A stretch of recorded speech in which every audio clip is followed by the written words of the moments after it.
How do I take care of Mother now that she is sick? How will I manage Gray and the whole house? Father, why did you have to leave us so soon? 18-year-old Flora knelt beside a small basket of fabric scraps, her fingers nimble as she mended a fraying hem. The rain tapped lightly against the roof of their ivy-clad cottage, a soft, persistent drizzle that made the world outside seem hushed, as though even the sky mourned with her. Her dark hair fell across her face, catching the firelight as she worked, shadows dancing across her determined features. Gray, only 12, sat cross-legged at the table, muttering sums from a worn arithmetic book, his small brow furrowed in concentration. The room was quiet except for the occasional crackle of the hearth, where the fire sputtered, struggling to hold back the chill that had crept into the cottage ever since their father had passed 2 years ago. The thought of him made her chest ache, but there was no time to dwell. Her mother entered, pale and fragile, hands trembling slightly as she carried a cup of tea. "Flora, you've stitched long enough for one day," she said, her voice soft, but laced with the weakness that illness brought. Flora's fingers paused mid-stitch, and she looked up at her mother, forcing a faint, reassuring smile. "Just a little longer, Mother. The hem is almost done," she said, though her heart felt heavier than the fabric in her hands. Even as she worked, she felt the weight of responsibility settle on her shoulders, the care of a sick mother, a younger brother, and a home that seemed to shrink under grief. Every stitch was a small act of defiance, a promise to keep her family together, even when the world had taken so much from them. Rain continued to tap a quiet rhythm on the roof, a lullaby that was both comforting and sorrowful. Flora finished the last stitch and carefully folded the fabric, placing it in the basket. She rose slowly, her muscles aching from hours of labor, and moved to her mother's side. "Mother, have you eaten?" she asked gently, resting a hand on her mother's frail shoulder. Her mother shook her head, lips trembling. "I'm not very hungry," she whispered, her eyes filled with a sorrow that mirrored Flora's own. I miss your father so, Flora. Sometimes I feel I cannot go on." Flora swallowed the lump in her throat and held her mother's hand tightly. "We will manage," she said, though the certainty felt fragile, like the candle flickering on the table. "Gray and I will manage. We'll take care of you. We'll keep this home together." Gray looked up from his book, his small face pale, eyes wide with worry. "Flora, will we truly be okay?" he asked, in that quiet, tentative voice only a child could muster when burdened with the weight of too much loss. She smiled softly, brushing a strand of hair from his forehead. "Yes, Gray, we will, I promise." Yet, as she spoke, she felt the gnawing truth in her chest. Promises are easy to make, but keeping them when the world is against you, that is the true trial. Weeks passed, and Flora's days were consumed with endless chores, mending clothes, preparing meals, attending to Gray's schooling, and caring for her mother. Still, she found fleeting solace in her work. She had begun apprenticing at a small fashion house, learning the art of sewing and embroidery. Each delicate stitch was a distraction from grief, a whisper of a life that might still hold beauty. But nothing could stop the inevitable. Her mother's health worsened, the light in her eyes dimming with each passing day. Flora's heart ached as she watched the woman who had taught her kindness, patience, and resilience fade before her. And when the end finally came, it left a silence heavier than the heaviest storm. With her mother gone, Flora faced a new reality. Gray was her responsibility now, and she had to provide a home, sustenance, and a future. The small earnings from the fashion house were barely enough. She wondered, not for the first time, how they would survive. It was then that hope appeared in the most unexpected form. The woman who had long managed the palace kitchens, a friend to Flora's mother and a quiet force of kindness, offered to speak to Queen Helen on their behalf. The queen, ever appreciative of her maid's devotion, expressed her sympathy and her wish to help. One brisk morning, Flora stood nervously at the gates of the palace, Gray by her side, her heart pounding with a mixture of fear and anticipation. She was just a girl from a small cottage, yet here she was, stepping into a world of gilded halls and whispered elegance, hoping against hope that her family might find stability and perhaps even a second chance at life. And it was in that gilded world, amid flowers and palace duties, that she first glimpsed Lysander, the young prince, handsome and untouchable, returning from his worldly travels, unaware of the girl before him. At first, he barely noticed her, passing through the palace halls with the confidence of one who expects adoration at every glance. But Flora was different. She did not flinch at his gaze, did not bow to his presence. did not bend under the weight of rank or expectation. She moved with quiet strength, tending her tasks with care, protecting Grey, and quietly commanding her own space in the palace. And though they had yet to speak much, though they had yet to acknowledge the storm that would rise between them, the seeds were planted. In stolen glances, in the shared silence of hallways lined with tapestries and whispers, a story began, a story of resilience, longing, and a connection that neither time nor circumstance could deny. The palace was alive with movement, yet Flora often felt like a quiet island amid the gilded chaos. The halls echoed with polished shoes, whispered etiquette, and the rustle of silks as ladies-in-waiting prepared for endless audiences and ceremonies. Flora moved among them unnoticed, though she observed everything, the patterns of behavior, the subtleties of hierarchy, the careful politeness that masked ambition. Lysander, returning after months abroad, strode through these same halls with the ease of someone born to command attention.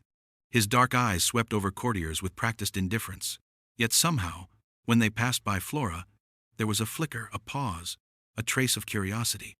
It was subtle, almost imperceptible, but enough to make her pulse quicken when she caught the briefest glance. She kept to her duties, arranging flowers in the queen's chambers, tending the garden paths, or delivering letters. Each task grounded her, a reminder that she had purpose beyond her own heart's stirrings. And yet, the more she noticed him, the more impossible it became to ignore the quiet heat that followed his every step. One morning, she knelt among tulips and roses, carefully pruning stems and arranging blooms. The sun had just begun to warm the palace courtyard, and dew shimmered like scattered diamonds across the petals. Lysander appeared without warning, emerging from the shade of a colonnade, his presence commanding attention. He stopped a few paces away, watching her with an intensity that made the air itself feel charged. Flora's fingers paused mid-cut, her breath caught. He looked at her, really looked at her, as though trying to decipher the quiet strength that radiated from someone so small in stature but vast in courage. "Do you always work alone in the garden?" he asked finally, his voice low, almost curious, rather than commanding. Flora looked up, steadying herself. "The garden is mine today," she replied calmly, surprising herself with the firmness of her tone. "It has been neglected. It needs care." He raised an eyebrow, a faint smirk tugging at his lips.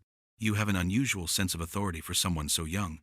"And you have an unusual sense of assumption," she shot back, cheeks warming, yet refusing to step back. It was the first spark of real friction between them, the tiny clash of wills that would soon define their connection. He was used to deference, to admiration without challenge, yet here she stood, composed, unshaken, and he could not deny the pull, the curiosity, the fascination, the subtle tension that wrapped itself around him whenever she was near. Days stretched into weeks. They exchanged brief words in corridors, shared polite acknowledgement of each other's presence in the gardens, and, on occasion, found themselves side by side whenever she had some indoor palace tasks. Each encounter was a delicate dance. She was cautious, guarded, aware of the distance she must maintain. He was intrigued, frustrated, yet increasingly captivated by the way she resisted him without offense. One evening, the palace was hushed under a blanket of mist, lanterns glowing faintly in the twilight. Flora moved through the halls, carrying trays of tea to the queen's chambers. Lysander appeared, walking past, and their eyes met in a glance that held unspoken weight. He stopped, a step too close, and for the briefest moment, the world narrowed to just the two of them. "You have a sharp tongue," he murmured, almost to himself, yet she heard. "And you have a sharp eye," she replied softly, surprising herself with the honesty of the words. The quiet intimacy of that moment lingered longer than either of them intended. It was not a confession, nor a declaration, but a silent acknowledgement of a connection that neither could yet name. Their hearts had recognized each other long before their minds dared to admit it. As the days passed, Lysander's attention grew more focused, his glances more persistent, and the subtle brush of their hands in the hallways became a dance of unspoken attraction. Flora felt it, a warmth that both frightened and thrilled her. She found herself lingering on small gestures, the way his hand almost touched hers when he was in Queen's chambers, and she was there, the gentle tilt of his head when listening, the quiet intensity of his gaze that seemed to pierce through pretense. Yet, despite it all, the tension between them remained a careful balance. He did not yet reveal his desire fully, and she did not yet trust it. Their proximity was a slow-burning fire, simmering beneath politeness and duty, leaving both of them yearning for something neither dared to name aloud. And so, the palace days stretched onward, a mixture of work and whispered glances, of stolen moments and silent tension, as Flora and Lysander circled each other like twin planets caught in an invisible orbit. Their story had begun, not with passion, but with a quiet pull, a force neither could resist, yet both were wary to embrace. The world outside the palace remained unaware of the delicate storm that brewed within these walls, a storm of hearts, of longing, and of a connection that, once realized, could change everything. The palace corridors were hushed in the early evening, the fading sunlight streaming through tall, arched windows and painting the stone floors with golden stripes. Flora moved quietly, her hands full of freshly arranged flowers for the queen's private chambers.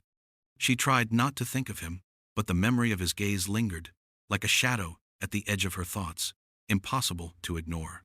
Lysander appeared as if from nowhere, stepping lightly on the polished floor, yet each movement seemed deliberate, calculated to catch her attention. He paused a few feet away, leaning casually against the edge of the wall, arms crossed, the faint curve of a smile playing on his lips. "You're meticulous," he said softly, his voice carrying just enough warmth to make her pulse quicken. "I have to be," she replied, keeping her eyes on the blooms. "Neglecting them would be careless, and carelessness is a luxury we cannot afford." He stepped closer, and she could feel the subtle heat of his presence even before his shadow fell across the petals. "You take pride in what you do," he murmured, "even when the world seems to have left you nothing else." Flora's hands trembled slightly. There was truth in his words she could not deny. Her life had been nothing but loss and duty, yet here he was, seeing her, truly seeing her, and it both thrilled and terrified her. A sudden breeze from the open window stirred the petals, and their fingers brushed as they adjusted a vase together. The contact was fleeting, almost accidental, but it ignited something neither could ignore. Lysander's dark eyes met hers, and for a heartbeat, the world outside the palace ceased to exist. "You are different from them all," he whispered, the words barely audible. "Not like the others who fawn and flatter. You are real." Flora's heart raced, and for once she allowed herself to meet his gaze fully. "And you are not like the princes of storybooks," she replied, her voice firm but gentle. "You assume much of the world and yourself, yet you do not know the half of it." He chuckled softly, a low sound that seemed to vibrate through the quiet corridor. "Perhaps," he said, "perhaps I am beginning to learn." The days that followed were a delicate dance. They spoke little, yet every glance, every accidental touch, every shared silence carried weight. Lysander began leaving notes for her in hidden corners of the palace, a sketch of a garden he thought she would like, a pressed flower from the courtyard, a line of poetry that seemed to capture the warmth of her presence. Flora, cautious yet curious, began to notice these tokens. Her heart fluttered with each discovery, and though she tried to maintain her composure, a quiet thrill lingered beneath her ribs. She wondered if he truly felt the same longing she did, or if it was merely fascination that would fade like morning mist. One evening, the palace gardens glimmered under the soft light of lanterns. Flora lingered among the roses, brushing petals with gentle fingers. Lysander emerged from the shadows, silent but deliberate, and stopped just a step behind her. "You linger here too often," he said, voice low, carrying the faintest trace of amusement. "I like the quiet," she replied, her fingers stilling on the petals. "It allows me to think." "And yet," he murmured, "you do not seem to think of anything but duty and care." "No, you are thinking of me, whether you will admit it or not." Her breath caught. She turned slightly, catching his gaze dark, intent, and unbearably close. The air between them thickened, as if the world had shrunk to the narrow space where their bodies almost touched. "Perhaps I am," she admitted softly, her voice barely more than a whisper. "Perhaps I'm not." He stepped closer still, until she could feel the warmth radiating from him, the faint brush of his sleeve against hers. "And yet," he said, voice husky with restraint, "I will not let you go." It was a moment suspended in time, a collision of longing, fear, and desire. Neither spoke again, yet both felt the shift, the pull, the inevitable magnetism, drawing them closer with every heartbeat. Days turned into weeks. Their connection deepened, subtly, yet irrevocably. He watched her with growing intensity, captivated by her quiet strength and unwavering resolve. She, in turn, found herself aware of every gesture, every glance, every soft murmur that passed between them. And though neither dared to confess fully, the foundation of their love, fragile yet unyielding, had been laid. The palace, with all its grandeur and protocol, faded away when they were near each other. In the gardens, the corridors, and the quiet corners of the chambers, their hearts began a silent dialogue, one of yearning, restraint, and the first true recognition of desire. It was a love that neither could yet claim, yet both could not resist. The slow, tantalizing pull of hearts inching toward one another had begun, and neither time, nor duty, nor fear could stop it. The palace mornings were alive with the hum of activity, yet Flora often felt as though she existed in a world slightly apart, moving quietly through corridors that smelled of polished wood and fresh flowers. The Queen's gardens were her sanctuary, a place where she could breathe, where Grey could play safely, and where her thoughts might wander free. Lysander, for his part, had begun to notice every detail of her movements. The way she tilted her head when she studied a rose, the soft murmur of encouragement she gave Grey when he stumbled over sums, the gentle precision of her hands as she arranged blooms in vases. Each observation drew him closer, a silent storm of fascination he could not deny. One afternoon, as the late sun painted the courtyard in golden hues, he appeared beside her without warning. She startled at his presence. Though her heart did not flee, it seemed to lean toward him, despite every warning her mind offered. "You move as though the world depends on your hands alone," he said softly, voice barely carrying above the whisper of the wind through the garden. Flora smiled faintly, brushing a strand of hair from her face. "Perhaps it does," she replied. "Sometimes it feels as though I am the only one who can keep things in their place." He stepped closer, his shadow falling over the blooms, his gaze fixed on her with an intensity that made her chest ache. "And yet, you manage it all with such grace," he murmured. "It is remarkable." Her fingers trembled slightly, though she continued her work with practiced composure. She had felt his gaze many times before, but now there was something different, something charged, urgent, and impossible to ignore. "I cannot let admiration distract me from my duties," she said quietly, almost to herself. "Perhaps it need not be distraction," he said, his voice low, carrying a weight that made her heart stutter. "Perhaps it is connection, recognition, something that cannot be denied." They stood in that quiet space for a long moment, the air between them taut with unspoken words. Every glance, every heartbeat, every slight movement seemed magnified, electric. Flora felt herself drawn into the gravity of him, into the pull of something forbidden yet undeniable. Over the following days, Lysander's attentions became more deliberate, more persistent. He found excuses to appear in the garden when she was arranging flowers, to ask her opinion on matters that seemed trivial, yet carried hidden intimacy. He lingered near Grey, teasing him gently, watching Flora's soft smile, the subtle warmth in her eyes that spoke of her love for her brother and her resilience in the face of hardship. Flora, meanwhile, found herself noticing every detail of him, the curve of his jaw, the way his eyes caught the light, the faint inflection in his voice when he was near. She caught herself thinking of him at odd moments, heart fluttering when a shadow fell across her path, a hand brushed hers, or his presence lingered longer than expected. One evening, as dusk settled over the palace, painting the sky in soft shades of rose and gold, they found themselves alone in a quiet courtyard. Lanterns flickered, casting gentle light across the stone floor, and the scent of jasmine and roses hung heavy in the air.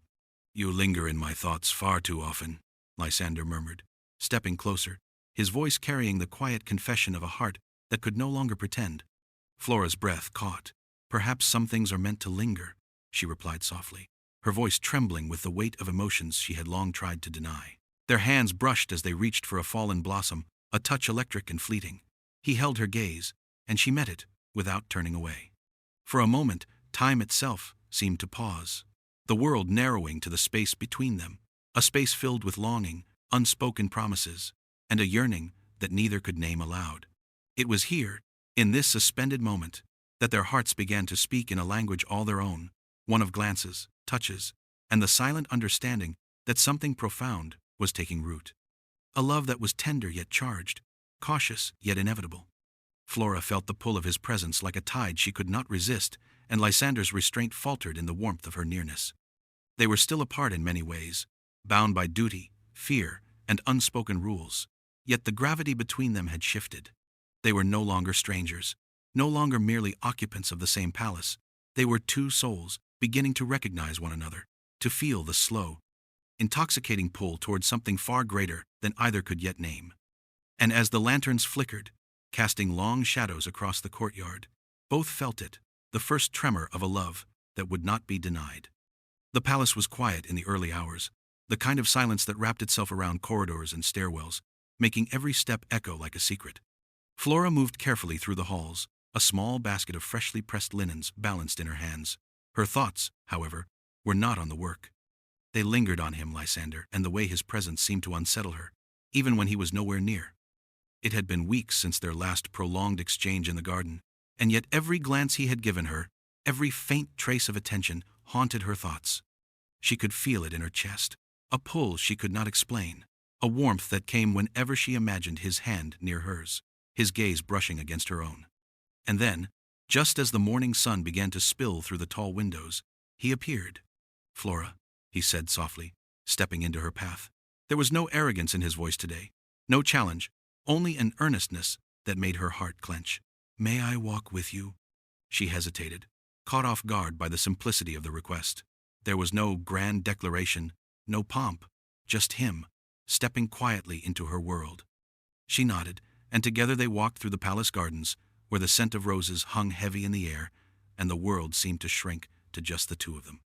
"I think of you often," he admitted, the words low, deliberate, and vulnerable. "Even when I try not to, even when I tell myself I should care for nothing but duty, you remain, you linger." "Flora," he said her name like it was fragile, sacred. "Do you know what it's like to want something you have no right to?" Flora's heart thudded violently. She met his gaze, steady but trembling beneath the surface.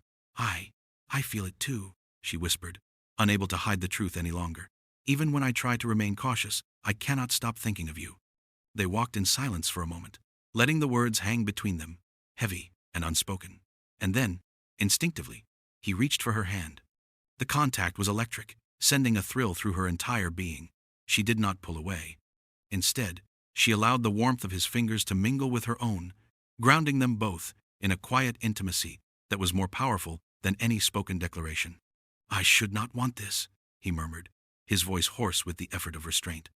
"I should not feel this way, yet I cannot deny it. You have become my gravity, Flora. I am drawn to you, and I cannot resist." Her chest tightened with a mixture of fear and longing. "And yet, we are worlds apart," she whispered. "I am but a girl who tends flowers and cares for her brother. You are a prince destined for expectations I cannot hope to meet." He stopped walking and turned to face her fully, the intensity of his gaze melting away any pretense of formality. "Worlds apart?" he echoed. "Perhaps, but that matters not. I do not care for the world's judgment. I care for you, only you." The honesty in his voice, the raw vulnerability, made something inside her collapse and rebuild at once. She wanted to speak, to tell him everything, the longing, the fear, the quiet ache of being drawn to him. But words seemed inadequate, fragile against the force between them. Lysander's hand moved to cradle her face, thumbs brushing the curve of her cheek, and Flora leaned into the warmth, letting herself feel the pull she had tried so hard to ignore. He inhaled sharply, a quiet sound that sent a shiver down her spine. "You are everything," he murmured, voice thick with longing. "And I cannot, will not, walk away." She closed her eyes at the intimacy of his words, letting herself be consumed by the feeling of being seen, truly seen, for the first time in her life. Every fear, every caution, every lingering doubt seemed to melt beneath the heat of his gaze, beneath the slow, deliberate intensity of his touch. Hours could have passed in that quiet, intimate proximity, the world outside forgotten. And when at last they parted, it was not with distance, but with a promise unspoken yet understood, that this slow-burning, irresistible pull between them would continue, grow, and deepen, until every whispered glance, every fleeting touch, every stolen moment could no longer be denied. They had crossed the threshold from longing to recognition, from curiosity to desire, and the palace, with all its grandeur and expectation, had become the backdrop for a love that was patient, fierce, and utterly consuming. Days and nights blurred into each other as they spent stolen moments together, brief conversations in sunlit corridors, moments in the gardens, lingering touches that were never quite accidental. Each moment deepened their connection, every glance and brush of hands a silent affirmation of what neither dared to say aloud. Lysander's attentions became more deliberate, his presence more constant. He would find excuses to walk alongside her, to offer small tokens of thoughtfulness, a pressed flower placed carefully in her work, a sketch of the garden with her favorite blooms, a note containing lines of poetry that mirrored the quiet longing he felt in his chest. Flora, for her part, began to notice every detail about him, The faint tremor in his hand when he was nervous, the way his eyes softened when he looked at Gray, the subtle curve of his lips when he caught her attention. And with every observation, the pull she felt toward him grew stronger, irresistible, consuming her thoughts in a way that both thrilled and terrified her. The palace became their private world, even amid the grandeur and scrutiny. In quiet corners, beneath the shadows of lanterns, they found each other's gaze and lingered there, letting the unspoken speak for them. Every step closer, every brush of fingers, every heartbeat shared, was a confession more powerful than words. And as the night deepened and the stars shimmered above the palace rooftops, it became clear to both of them, the slow, deliberate pull they had felt for so long was no longer subtle. It was a force undeniable, a current neither could resist, a love that would not, could not, be denied. In the days that followed, their hearts found one another in quiet confessions, in stolen glances, in moments that had long simmered beneath restraint. They had shared nights that blurred the lines between longing and fulfillment, where whispered promises and tender touches had left them breathless. Every kiss had been a confession, every embrace a testament to their need for each other. In those intimate moments, the world fell away, leaving only the two of them, two souls bound by a passion neither could resist. "Flora," Lysander murmured one evening, his forehead resting against hers, fingers tracing gentle patterns along her arm. "I cannot imagine life without you now." She closed her eyes, savoring the warmth of him, the safety and intensity intertwined in his embrace. "And I cannot imagine a life where you are not near," she replied softly. Her heart beat in rhythm with his, a quiet music that filled the palace garden more than any song could. For a few blissful weeks, their connection felt unbreakable. The palace, with its grandeur and scrutiny, faded into a distant hum. They were reckless in their closeness, laughing softly in hidden corridors, stealing moments in the library, lingering together in the moonlit gardens. Every heartbeat, every whispered word, every brush of fingers seemed to deepen the bond between them. But perfection, as it often does, drew envy. Lady Yvonne arrived at the palace under the guise of a formal visit, yet the subtle sharpness in her eyes betrayed her intentions. She was beautiful, elegant, and cunning, a childhood friend of Lysander who had long believed herself destined for his hand. And now, she saw what no one else had. The way he looked at Flora, the way their closeness defied palace etiquette, the fire of love that burned between them. Her lips curved into a smile that did not reach her eyes. "So this is the girl who has captured the prince's attention," she whispered to herself, voice soft but laced with venom. She began to watch, carefully, from the edges of the palace halls and gardens, noting every intimate gesture, every lingering glance, every quiet moment where Lysander's fingers brushed Flora's. Yvonne's jealousy festered quickly, twisting into something dangerous. She approached Flora one afternoon in the drawing room, offering a voice dripping with false sweetness. "Your hair is lovely, my dear, though I wonder if the prince admires more than just your appearance. Surely the palace is no place for such bold displays of affection." Flora stiffened but did not reply. She sensed the malice beneath the politeness, yet she could not fully articulate the danger Yvonne posed. The whispers and insinuations began subtly comments about the impropriety of a palace maid becoming too close to a prince, the scandal it could ignite, the disapproval it might bring. Yvonne's manipulations were cunning, planting seeds of doubt in Flora's mind. Was she truly wanted, or was she merely a fleeting passion, a distraction in the prince's life? Lysander noticed the shift too, though he could not yet articulate it. The warmth between them, once unshakable, now faced the chill of distance. Flora pulled back slightly, hesitant and unsure, while Yvonne's presence became a constant shadow. She whispered to courtiers, hinted at improprieties, and even caught Lysander in moments meant to unsettle him, showing up where she knew he would be alone with Flora. The palace, once a sanctuary, now felt like a cage. Flora felt the sting of judgment and fear, the pressure of expectations she had not asked for. Lysander, frustrated by the interference, tried to maintain their bond, but Yvonne's subtle manipulations, combined with the fear of scandal, created cracks in their intimacy. The heat of their love, once untouchable, began to falter under the weight of suspicion and external interference.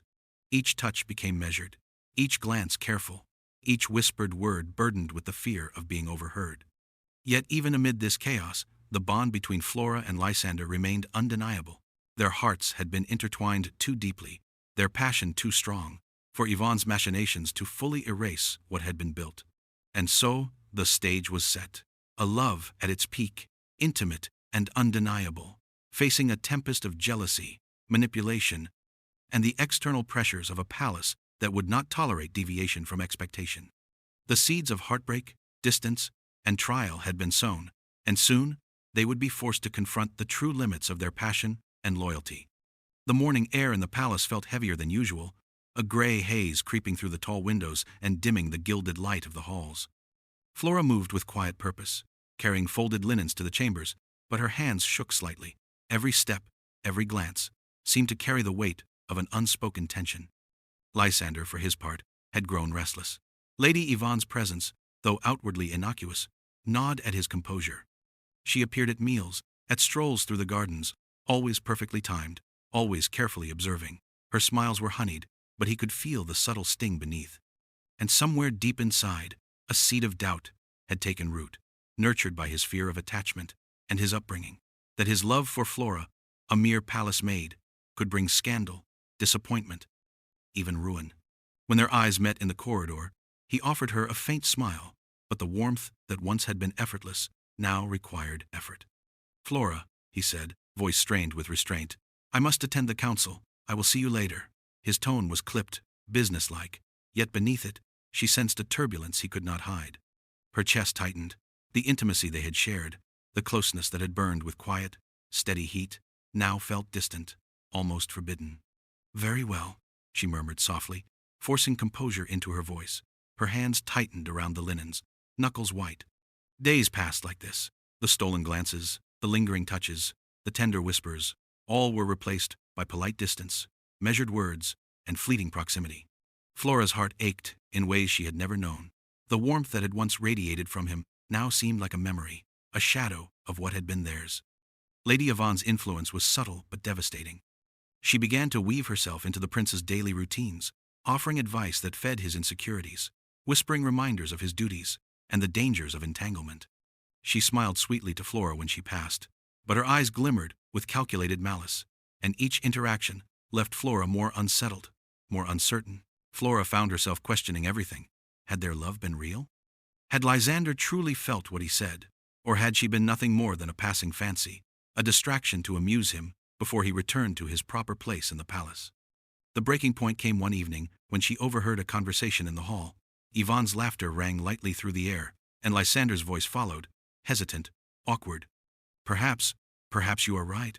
I must be cautious. I cannot afford mistakes." Flora's heart shattered silently. She felt every thread of hope unravel, every ounce of trust slipping through her fingers. That night, she cried in the quiet of her room, clutching Gray to her chest, sobbing softly into the warmth of his small arms. "I tried to hold on," she whispered, voice trembling, "but it feels as though he is already gone. And I cannot stay here and watch him slip away." By morning, her decision was made. With a heavy heart, she gathered their meager belongings, packing enough to start anew. She would take Gray, leave the palace, and build a life for them somewhere far from the whispers, the manipulation, and the suffocating proximity of a prince who could no longer fight for her openly. As she slipped into the misty dawn, her heart broke not just for the distance growing between her and Lysander, but for the love that had burned so brightly and now threatened to be extinguished by doubt and interference. She carried Gray close, whispering promises of a life they would forge together, even if it meant leaving behind everything she had once known. Meanwhile, Lysander remained unaware of the depth of her despair. He busied himself with palace duties, tried to suppress the pull he felt toward her, and even allowed Lady Yvonne's subtle insinuations to cloud his judgment. And yet, every fleeting memory of her, the curve of her smile, the warmth of her touch, the way her gaze could disarm him, gnawed at him relentlessly. The stage was set. Flora was gone. Lysander was left grappling with fear and manipulation, and Lady Yvonne's shadow stretched long over the heart of the palace. The love that had once burned brightly was now fractured, poised on the brink of separation, and neither could foresee the storm that was about to follow. The streets of the new town were narrow, winding, and alive with the scent of fresh bread, herbs, and distant smoke from chimneys. Flora walked briskly, Gray clinging lightly to her hand, their small bundle of belongings balanced carefully on her shoulder. Every step was heavy with grief, yet buoyed by a determination she had never known before. "This will be our home," she whispered softly to Gray as they reached a modest shop front with a sign swaying gently in the morning breeze. "We'll make a life here, a good life, you'll see." Gray looked up at her, eyes wide and trusting. his small hand gripping hers tightly. "You promise, Flora?" She knelt to meet his gaze, brushing a loose strand of hair from his face. "I promise, Gray. We will be safe here. We'll start over, together." The first weeks were a blur of hard work. Flora set up a small dress shop in the back of the modest home, sewing and mending with skill born of necessity and practice. Gray helped where he could, running errands and tidying the shop. Though the days were long and her heart still ached for Lysander, there was a growing sense of pride in her work, in the independence she carved for herself and her brother. Meanwhile, Lysander was slowly unraveling. Lady Yvonne's influence, though subtle, could not completely obscure the emptiness he felt. The days without Flora were like a persistent ache in his chest, a dull thrum that refused to fade no matter how much he tried to bury himself in duty, politics, and courtly obligations. He had convinced himself at first that he had done the right thing, that he had to protect her from the consequences of his world. But the memory of her laughter, the gentle warmth of her hands, the intimacy they had shared in secret, haunted him relentlessly. One evening, after an exhausting day of formalities and council meetings, he sat alone in his chambers, running his hands through his hair, teeth clenched. "I cannot ignore it any longer," he muttered to himself. "No one else matters. No one else can matter. She is everything." The realization hit him like a tidal wave, leaving him dizzy, breathless, and trembling. The stolen moments, the warmth of her hand, the intimacy they had shared, and even the pain of the separation, all of it combined into a relentless ache that refused to be silenced. He could no longer pretend that duty, appearances, or fear of scandal could outweigh what his heart had known all along. By the following dawn, his decision was made. He could no longer sit idly while his heart rotted from the inside out. He would find her. He had to. He rose early, still in the same clothes he had worn through the night, eyes shadowed and hollow from lack of sleep. As he fastened his cloak, he turned sharply toward the door. "Send for Flora," he ordered the nearest guard. "At once." The guard bowed and hurried away. Lysander paced the room, each minute stretching painfully, his pulse thundering in his ears.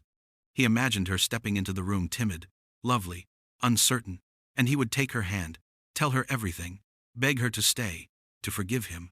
He rehearsed the words under his breath, restless and nervous, as though for the first time in his life he feared rejection. But then came the sound of hesitant footsteps. The guard returned, his expression pale. He bowed deeply. "Your Highness," he began, his voice uneasy. She's nowhere to be found." Lysander froze. "What do you mean? Nowhere?" The guard swallowed hard. "Her chamber is empty, sire. The maids say she packed her belongings 2 nights ago. Her brother as well. No one saw them leave. They must have gone before sunrise." Silence fell like a thunderclap. The air in the room shifted, thick with disbelief. Lysander's lips parted, but no words came. His throat felt tight, his chest hollowed out in one violent, gut-wrenching second. "Gone?" he whispered. She left?" The guard bowed again, head low. "Yes, Your Highness." Lysander turned away, pressing a trembling hand to his mouth, his body shaking as the truth crashed down. The sunlight spilling into the room felt cruel, almost mocking. He had waited too long. "Get out and make sure Yvonne leaves," he said quietly, too quietly. The guard hesitated. "Your Highness." "I said get out!" Lysander roared, his voice breaking like glass. The guard flinched and fled, leaving the prince alone in the echoing silence. For a long moment, Lysander stood there, staring at the empty corner of the room, the same corner where she had once stood, hands folded, eyes lowered, heart open to him. Now she was gone. He slammed his fist against the marble column, once, twice, again, until his knuckles split and blood streaked the white stone. "Damn it!" his voice cracked through the room. "What have I done?" When the pain subsided, only despair remained thick, suffocating, cold. From that day forward, the palace would feel his rage. Servants tiptoed through hallways, courtiers whispered and scattered at his approach. His temper burned bright and merciless, directed at anyone unfortunate enough to cross his path, until even the king and queen could no longer ignore it. And when they finally confronted him, when his mother looked him in the eyes and softly asked, "What troubles you so deeply, my son?" the walls inside him crumbled. "It's her," he said, voice raw. "It's Flora. I let her go. I let her leave. I ignored her needs. And now she is gone from my life entirely, and I cannot breathe, knowing that I failed her." The king's stern face softened as he regarded his son, recognizing the depths of the torment in his eyes. "She has left," the king said, deliberately slow, letting the words sink. "And yet, your anguish proves she has never truly left your heart." Lysander's head dropped into his hands. I cannot live like this," he whispered, the sound filled with despair and raw longing. "Every moment without her is unbearable. I must find her. I must bring her back." The queen placed a steadying hand on his shoulder. "Then you will. But you must act wisely and quickly. Your hesitation allowed her to slip from your grasp. Let it not happen again." And in that moment, Lysander's despair crystallized into purpose. The hunt was no longer just a matter of desire, it was a mission of the heart, driven by the certainty that no one else could replace Flora, and that every second she remained distant was a second of unbearable absence. The king and queen exchanged a long, heavy glance. It was rare to see their son, their proud, self-assured, untouchable son, standing before them with tears in his eyes. Queen Helen rose slowly from her chair, her gown whispering across the marble floor as she approached him. She laid a trembling hand against his cheek. "Oh, Lysander," she whispered, "you've fallen in love." He laughed, but it was a broken, bitter sound. "I don't even know if that word is enough. I've lost her, mother. I was cruel and foolish, and now she's gone." The king leaned back in his chair, his face grave. "You speak of a maid?" "Yes," Lysander breathed. "Flora." A pause, a flicker of disbelief crossed the king's eyes, but it wasn't scorn. It was realization. His son's voice had changed, the arrogance was gone, only truth remained. Queen Helen exhaled softly, lowering her gaze. "She was the daughter of one of my handmaidens," she murmured. "Her mother served me faithfully for years. I knew the girl had spirit, but I never imagined this." Lysander's head dropped into his hands. "I tried to forget her. I thought I could drown her name in court dances, in wine, in Lady Yvonne's empty chatter, but every moment away from her only made me remember her more. Her laughter, her defiance, the way she refused to bow when every other woman would have. She was real, mother. She was life." Queen Helen's eyes softened. "Then go," she said gently. "Find her." The king's voice, low and steady, followed. "Do it quietly, Lysander. The court will whisper, but let them. A man who knows his heart is stronger than any crown." Lysander looked up, eyes glistening. "Thank you." He did not wait another hour.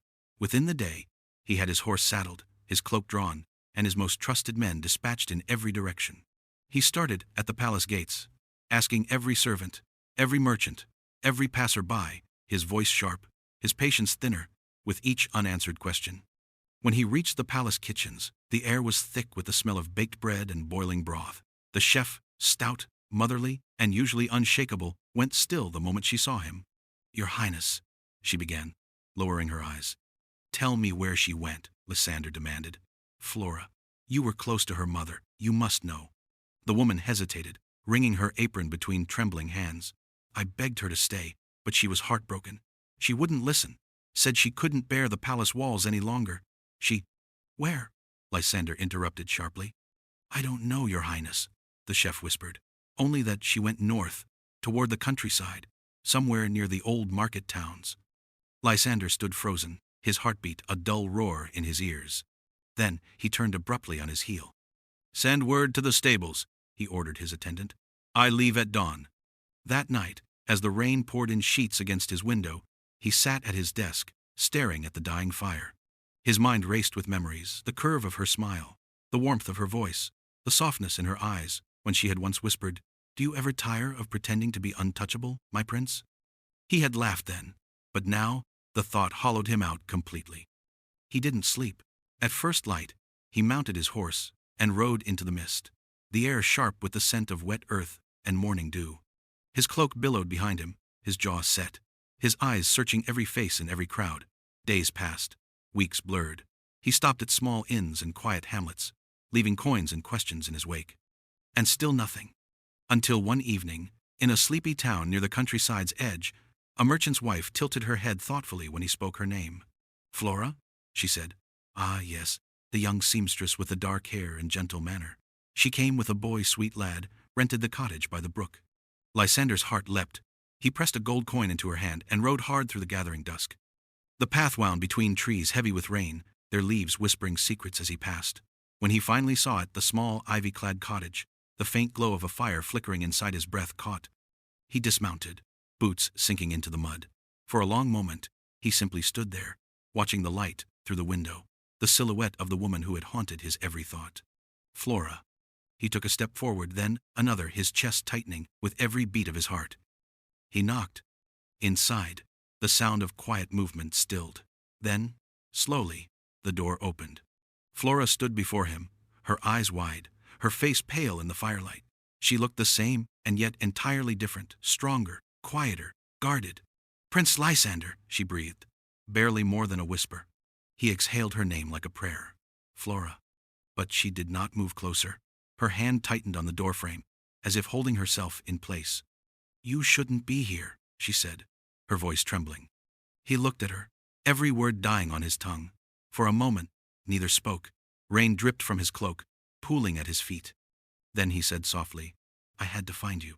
Flora's eyes glimmered, but her tone hardened. "And now that you have?" Lysander's throat worked, his voice breaking as he whispered, "Now I must beg you to forgive me." She didn't answer. The storm outside raged on, but the silence between them was louder still. For several heartbeats, neither Flora nor Lysander spoke. The fire behind her flickered low, casting gold across her face, the same light that had once danced on her cheeks in the palace gardens. But now, it felt distant, fragile. "You shouldn't have come," she said again, her voice trembling, despite her effort to steady it. "You left me, Lysander. You turned away when I needed you most." He flinched, as though struck. "I know," he said hoarsely. "I know, and I will never forgive myself for it. I was a coward, Flora. I thought if I stayed away, I could protect you from gossip, from the court, from what I was expected to become, but all I did was destroy us." Flora's jaw tightened. "Destroy me, you mean?" Her words sliced through him. He nodded once, swallowing the shame that burned his throat. "Yes, you." Her brother Gray appeared from the next room, rubbing sleep from his eyes. The moment he saw the prince, he froze. "Flora?" She forced a faint smile. "It's all right, Gray. Go back to bed." The boy hesitated, eyes narrowing protectively toward Lysander, before obeying. The door shut softly behind him, and the silence returned. Lysander's voice broke it. "I didn't come to excuse myself. I came to ask for a chance to make it right." Flora's eyes filled with tears, but she shook her head. "Make it right? You can't. You think words can mend what's been torn. Do you know what it felt like?" He stepped closer, cautiously, like a man approaching something sacred. "Flora." She stepped back, her breath unsteady. "Don't," she whispered. But his voice softened, deepened, a confession unraveling. "Every night since you left, I have thought of you. Every hour I've wished I'd stayed. I see you in the corridors, in the gardens, in every woman's face that isn't you. I've tried to forget you, and I can't. You're the pulse beneath every thought I've had since the day you walked away." She closed her eyes, trying to hold herself together. "You broke me," she whispered. "I broke myself," he said. And then, before either of them could stop it, he stepped forward one step, then another, until he stood before her, close enough to feel her shuddered breath against his chest. The tension between them was fragile, almost holy. His hand hovered, trembling, before brushing a tear from her cheek with the back of his knuckle. Her breath caught. He didn't pull her closer, though every muscle in his body screamed too. Instead, he whispered, "If you tell me to go, I'll go. But I need you to know my love for you isn't some rebellion or a passing fire. It's my truth. It always was." Her lips parted, but no sound came. For a long moment, they stood locked in silence, the rain softening outside, the fire dimming low. Then, from beyond the door, a familiar voice called softly, "Flora?" Both turned. Standing at the threshold, her cloak heavy with rain, was Queen Helen. Flora froze. She instinctively curtsied, eyes wide with disbelief. "Your Majesty." Helen lifted a hand gently. "No need for formality, my dear. I've come as a mother." Flora's throat tightened. "Your Majesty?